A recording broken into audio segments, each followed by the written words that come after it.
For your listening enjoyment, John Lund as Johnny Dollar. Johnny Maxwell, Johnny. Oh, hello, I got Mr. a Max. job for you. We insured that's Mr. swell. Frank Meadows, lives in Newport, California. He was killed last night. Oh, is Shot Max? to death. How long will it take you to catch a plane? Oh, it's... Look up Lieutenant Sullivan, Newport Police, when you get there, Johnny. Yeah. Have a good trip. Yeah, I'll try, Mr. Maxwell.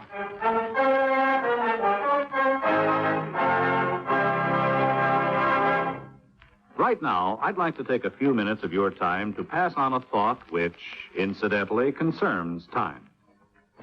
According to the Bible, to everything there is a season and a time to every purpose under the heaven. We all agree on that, I'm sure. And we'll also agree that the regulation of time also depends on the season. For example, did it ever occur to you who decided where our 4 time zones in America should be exactly? Well, back maybe 75 years ago, there were about 150 different time zones which were set up according to the whim of the local inhabitants. Most of the time was called sun time, and there could be 15 minutes difference between the clocks of 2 towns only 10 miles apart. So, to get rid of the confusion, the Interstate Commerce Commission was established. It divided the United States into 4 standard time zones so that railroads, planes, buses, and the mail could run on schedule. Of course, if a city wants to go on daylight saving time during the summer, that's a decision which is made locally. The standard time remains the same everywhere else. But setting the nation's clocks isn't the only job of the Interstate Commerce Commission, however. It also makes rules and regulations for the various means of transportation which go from one state to another. It sees that railroads, truck lines, barges, and boats operate safely, charge reasonable rates, and give good, dependable service. It also protects trucks and bus drivers from working such long hours that they might fall asleep while they're driving. The Commission also demands that trains, engines, and machines have safety and stop devices. It is, in itself, a safety device to assure every one of us freedom from danger as we travel about our country.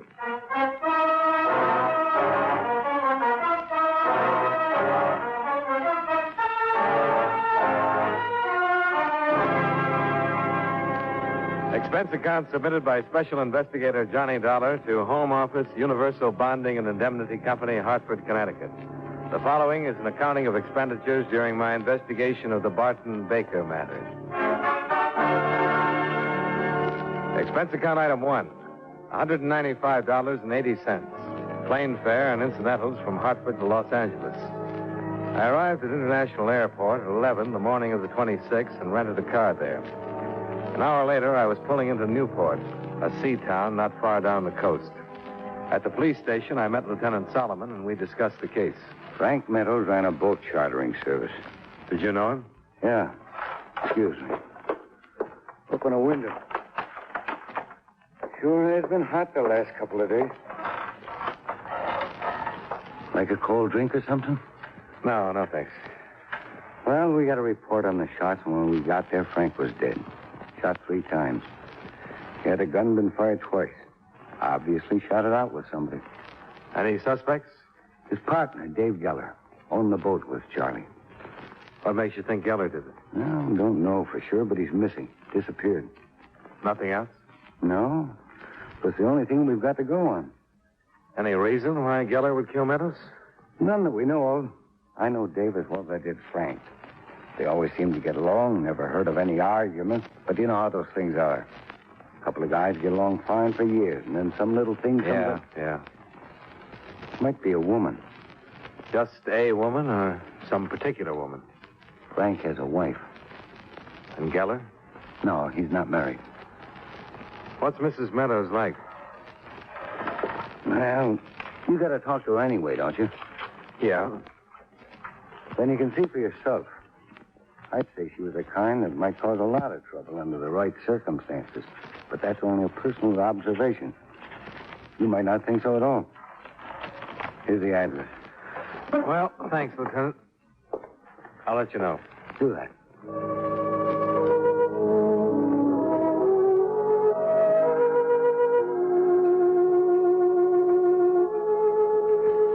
minutes later, I was pulling up to a pleasant little house that faced the bay.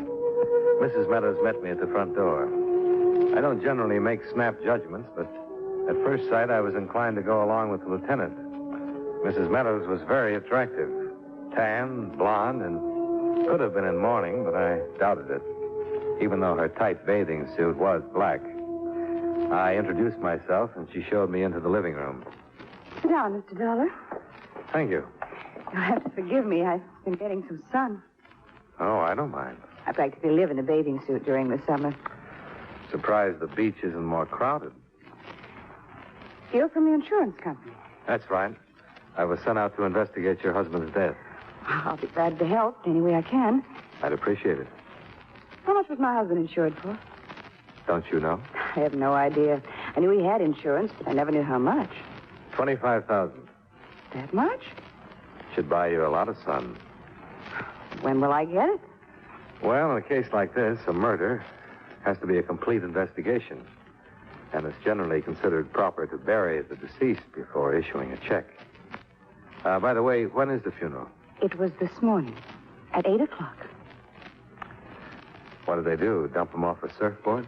I don't think I like that, Mr. Dollar. Oh, I'm just being a little sadistic. I always get that way when I see someone so broken up. Would it be better if I stayed in the house for a week and wore a black veil? Oh, no. But a little emotion would seem more natural. Would it help if I cried? Help who? Mr. Dollar, my husband's dead. Anything I might do wouldn't bring him back. If you don't approve, I'm afraid that's just too bad. Who do you think killed your husband? I have no idea. The police suspect his partner. I guess it's possible. Dave's missing. Can you think of any reason why Dave would kill your husband? They didn't get along too well. Lieutenant Solomon says they got along just fine. And I say they didn't. I think I know more about it than Lieutenant Solomon. Okay. Suppose you tell me why they didn't get along. They just didn't. They disagreed a lot. Over anything specific? Not particularly. The boat, things in general. They'd known each other for years, been partners for nearly 10. Friendships wear thin sometimes. Before they left on the trip, they had an argument. About what? Frank didn't tell me. Just came home and said he'd had a fight with Dave. The next morning, they left. The following morning, when they returned, Lieutenant Solomon called me and said Frank had been killed. Where did they go? Down the coast after Yellowtail. Who chartered the boat? No one. They went alone. Well, thank you, Mrs. Meadows.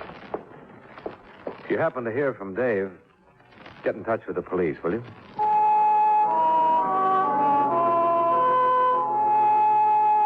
It was going on 4 o'clock when I left Mrs. Meadows standing in the doorway in her black bathing suit. I drove to a motel on the bay and was shown to my room, where I called Lieutenant Solomon. I wanted to take a look at the boat. You'll find it at Carlson's Landing, the J-Bell. Mrs. Meadows says her husband and Geller went fishing for yellowtail. Yeah. They catch any? They did. They didn't bring them back. No fish on the boat. Maybe they didn't really go fishing. Got any ideas? No, not a one. Just a guess. Trying to create a motive. What do you think of Mrs. Meadows? Oh, very attractive. But not a good enough motive? I didn't say that. I was just trying to come up with a better one. If you do, let me know. After meeting Mrs. Meadows, it won't be easy. You having her watched? If Dave Geller tries to contact her, we'll know about it. Mm-hmm. Hey, where's a good place to eat? You like seafood? Oh, by the ton. Try the restaurant right next to your motel. Via Marina. Steamed clams are great. Lieutenant, you have just created a glutton. Expense account item 2, $6.50 for a seafood dinner. While the bucket of clams digested, I drove to Carlson's Landing, where I located the J-Bell, Meadows and Geller's trim little fishing boat. A full moon was out over the Pacific, and the J-Bell rocked gently with the motion of the tide. The landing was deserted except for a big gray cat that scurried onto one of the other boats as I walked past. I stood looking at the J-Bell for a minute, listening to the sounds of the ocean. Then I climbed aboard. The hatch leading below to the cabin was unlocked, so I opened it and went down the short ladder. The moonlight sifted in through the starboard porthole, but the rest of the cabin was in pitch darkness. I felt around for some kind of light. Stay right where you are. Huh? Don't move. I got a gun. Okay. I can see you. If you move a finger, I'll kill you. Okay. I'm not moving. Well, what happens? Do we stay here all night? No. Better take a look at you. I don't want to make a mistake. Yeah, I think that's a good idea. Light switch is right behind you to your left. But keep facing me. Just reach back. I thought so. You thought so what? Baker sent you. Baker? You're not a cop. I know the cops in town.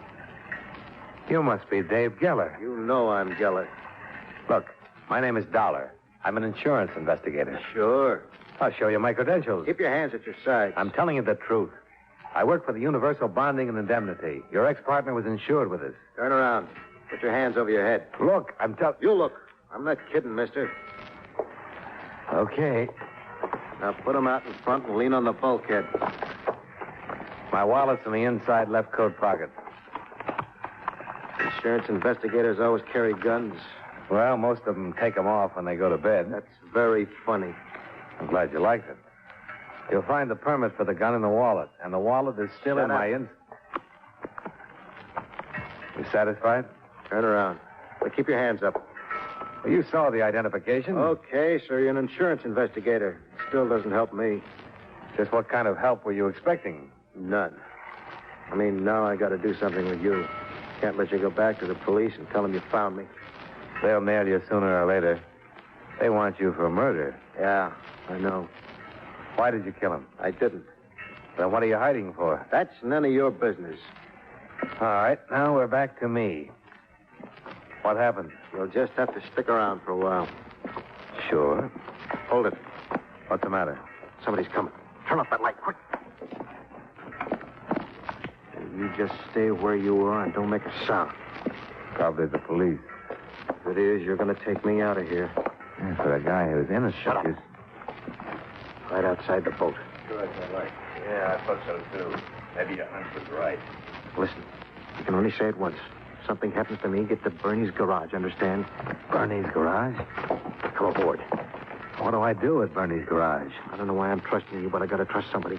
Tell Bernie I sent you. Ask him for the toolkit. The toolkit? And I didn't kill Frank. Look out, I'm going topside.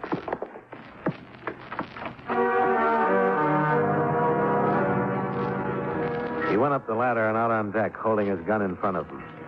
I thought about trying to stop him, but he moved too fast. And besides, he had my gun stuck in his belt. I was going up the ladder when the shooting started, and being a practical man, I stopped halfway up and ducked. After a moment, I looked up through the hatch, and there, standing in the moonlight, was a tall, thin man dressed in a white suit. He was holding a gun, pointed right at my head. Well, good evening.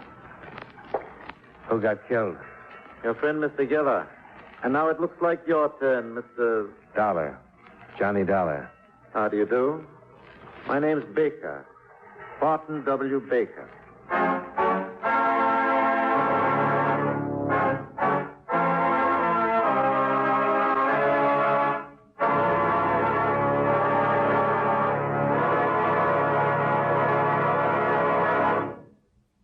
You know, many great men have attained the highest office in our land, the presidency of the United States. Can you guess the name of this man? He was descended from an English family which landed in Plymouth in 1624 and was a native of Ohio. In the late 1880s, he was a newspaper editor in that state, and as senator in 1900, he opposed federal control of food and fuel. As president, he supported prohibition and backed the 19th Amendment, which gave women the voting privilege. His administration also saw the establishment of the national budget system. If you don't have his name by now, here's another clue. During his presidency, the Lincoln Memorial was dedicated. Who was he? Warren G. Harding, 29th President of the United States. His life is part of your American heritage.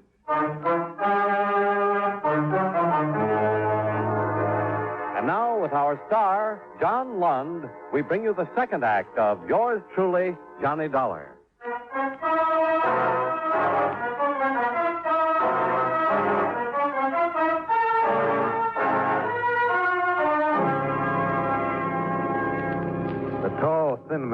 white suit who called himself Baker came down the ladder into the cabin. He flipped on the lights again and stood facing me, a half smile twisted on his lips. We said nothing. After a moment, another man appeared at the hatch and called down to the white suit. He's dead. What'll I do with him? Throw him in the ocean.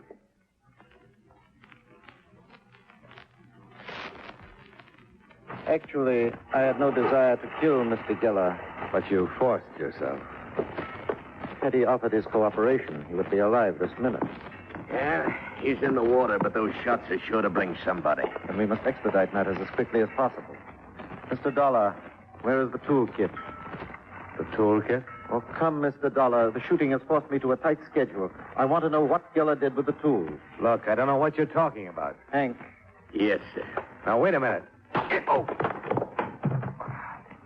As you can see, Mr. Dollar, I mean to have the information one way or another. Look. Yeah, I now. One moment, Hank. Mr. Dollar, I was prepared to offer the late Mr. Geller $5,000 for the toolkit. I'll make you the same offer. It's a good offer. But how can I give you something I don't know anything about? $10,000. I don't know anything about a toolkit. You've been with Mr. Geller? Sure. I can't believe you were discussing the weather. Oh, hardly. I'm an insurance investigator. I'm investigating Frank Meadows' murder. Can you prove it? Certainly. Oh, Something wrong? my wallet is in Geller's pocket. I'm not lying. I think Geller sent for you and told you where he hid the toolkit. Look, I found Geller hiding on the boat. He pulled a gun on me and I... Time is too short.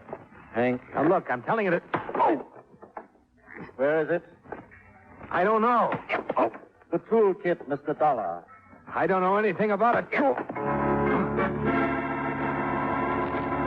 Baker's handyman beat me until I was asleep, trying to make me give up the information Geller had passed on a few minutes before he was killed.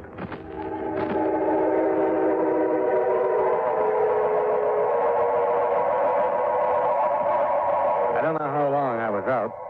When I came to, I could hear breakers. I was lying on the beach looking up at the big moon and feeling my head throb as though it was stuck on the end of a drumstick. I managed to sit up and look around.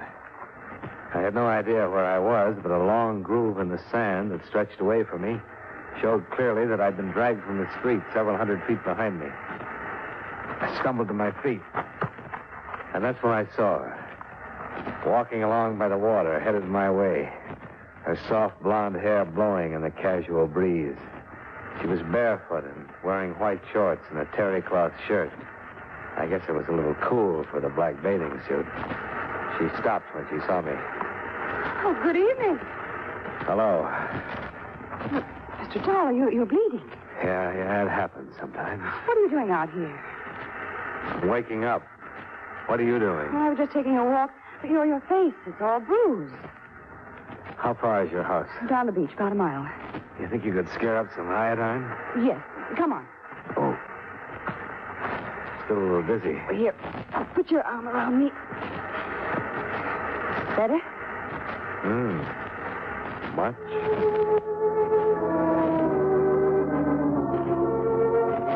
I leaned on Mrs. Meadows while she steered me toward her house. Her hair smelled clean and fresh with just a touch of perfume.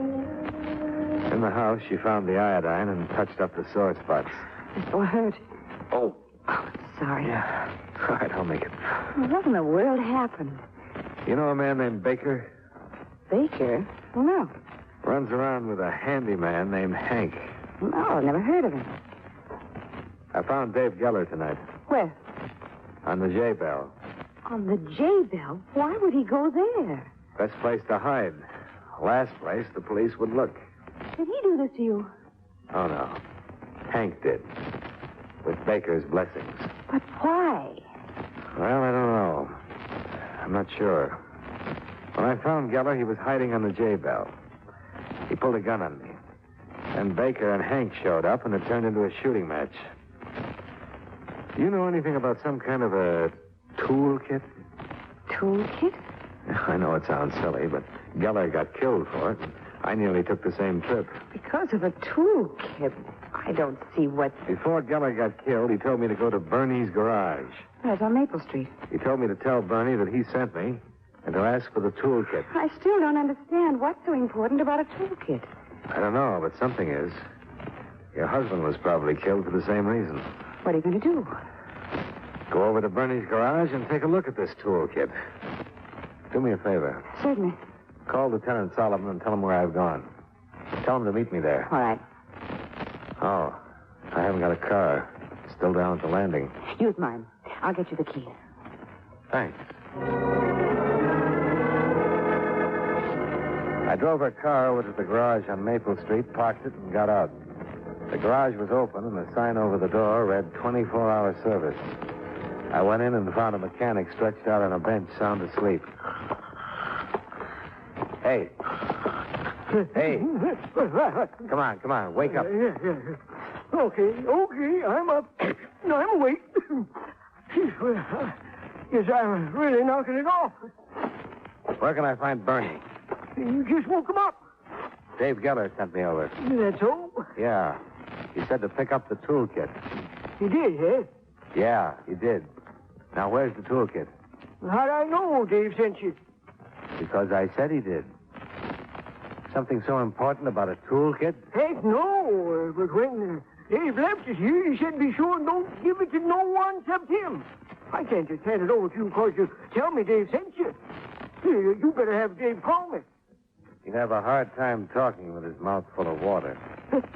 What you mean? He was killed and dumped in the bay. Now, Lieutenant Solomon will be here in a few minutes, so wheel out that toolkit. Dave was killed? That's right. First Frank and then... The toolkit, huh? Well, what's the matter? You a cop? No, I'm not a cop. Then I'm sorry. I'm an insurance investigator. I'm investigating 2 murders, Frank Meadows and Dave Geller. Insurance investigator? Well, that's kind of like a cop, ain't it? Everything but the feet. Got any identification? Now, look, are you going to get that toolkit, or do I have to... Okay, no, you don't have to get rough. I'll get it. It looks like somebody got kind of rough with you. Yeah, kind of. I got it stored in the parts department. How come you're so interested in a bunch of tools? Have you seen them? No. Box is locked tight. There it is. Just a plain old toolkit. Yeah. You got something I can bust this lock? Oh, no, wait a minute. Crowbar or something. Well, maybe we better wait for Lieutenant Solomon. If you ain't got a key, Will you get me that crowbar? Okay. It's against my principles. If Dave wanted you to pick up the kid, he should have called. He's dead.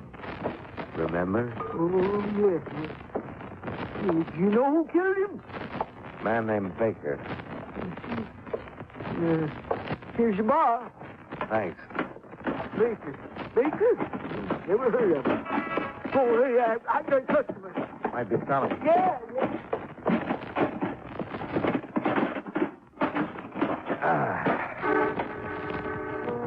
I lifted the lid and looked in. I couldn't have been more surprised. Because there in the box was exactly what I didn't expect to find. Tools. About 50 of them. All sizes, brand new.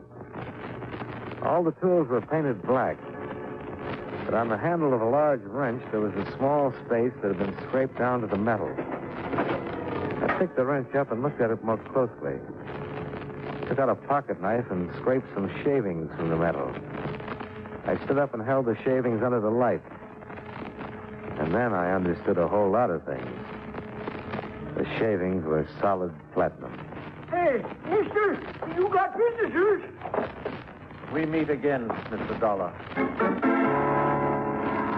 It was Barton W. Baker, complete with white suit, gun, and bodyguard.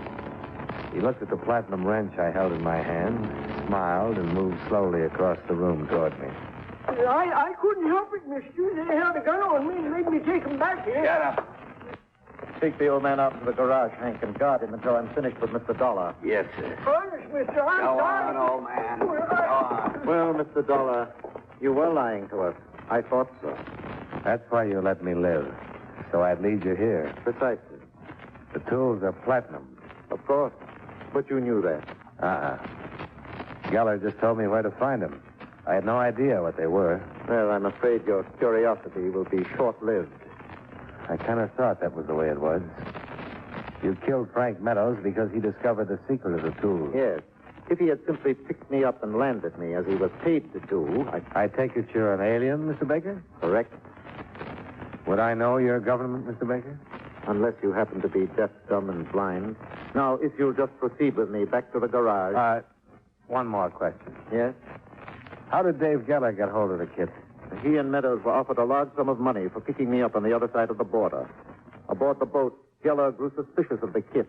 And knowing that I could not possibly notify the authorities of its theft, he forced me at gunpoint to go ashore and leave the kit with him. Fortunately, I got to a phone and notified our operatives in Los Angeles. They met the boat when it docked. And killed Meadows, but Geller escaped. Correct. Now, Mr. Dollar, I'm in a great hurry. Well, I missed another shooting, but so did Baker, for that matter. When Hank yelled, Baker turned just enough to give me a chance to swing the heavy platinum wrench. What's it all about, Dollar? I thought you'd never get here, Lieutenant. Mrs. Meadows called and said to get right over. You know something? I think you owe her an apology. Okay, so she'll get an apology after you tell me who the guy on the floor is and who the guy was I had to kill in the garage. Here, have a platinum wrench. A what? Yeah. Mr. Baker is going to have one very expensive headache.